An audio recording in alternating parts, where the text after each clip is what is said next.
gangster. Hal itu pun akhirnya menjadi persaingan antara bos gangster dan polisi, di mana mereka berdua akan bersaing untuk lebih dulu menemukan pelaku pembunuhan tersebut. Cerita pun dilanjutkan dengan kedatangan rivalnya yaitu Sangdu, di mana beliau meminta pertanggungjawaban atas penyerangan yang dilakukan oleh anak buah Dongsu. Setelah Dongsu bersedia untuk mempertanggungjawabkan semuanya, Sangdu pun pergi sambil mengejek Dongsu.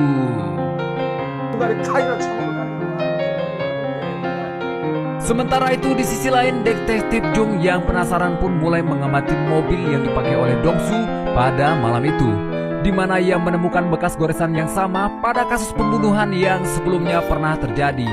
Dan hal itu pun menjadi bukti bahwa percobaan pembunuhan tersebut dilakukan oleh pelaku yang sama.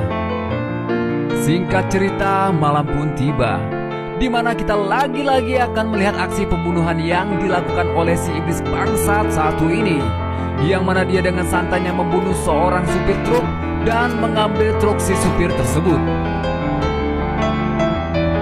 Lalu di dalam perjalanan muncullah salah satu dari teman si supir yang mungkin baru saja selesai bermimpi, di mana si iblis laknat ini tampak tertawa dengan penuh rasa bahagia dan langsung menghabisi pria tersebut hingga tewas.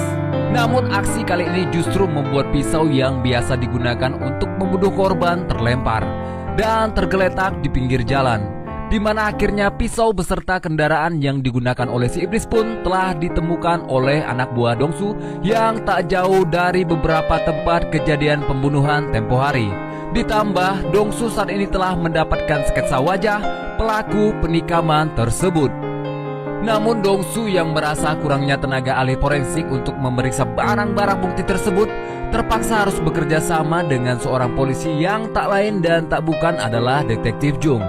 Saat mereka berdua bertemu dan sepakat untuk menjalin kerjasama, Dongsu pun lantas menunjukkan barang bukti kendaraan yang digunakan oleh si pelaku beserta sketsa wajahnya.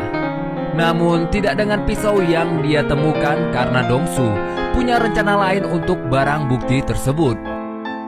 Tetapi gangster tetaplah gangster, polisi tetaplah polisi, di mana Dongsu tidak serta-merta percaya begitu saja terhadap polisi, yang kemudian Dongsu sengaja merekam pertemuan dan kesepakatan mereka berdua guna mendapatkan kepercayaan yang tinggi terhadap seorang polisi. Detektif Jung yang sadar akan kesepakatannya dengan Dongsu adalah tindakan yang ilegal bagi petugas kepolisian hanya dapat menahan amarahnya.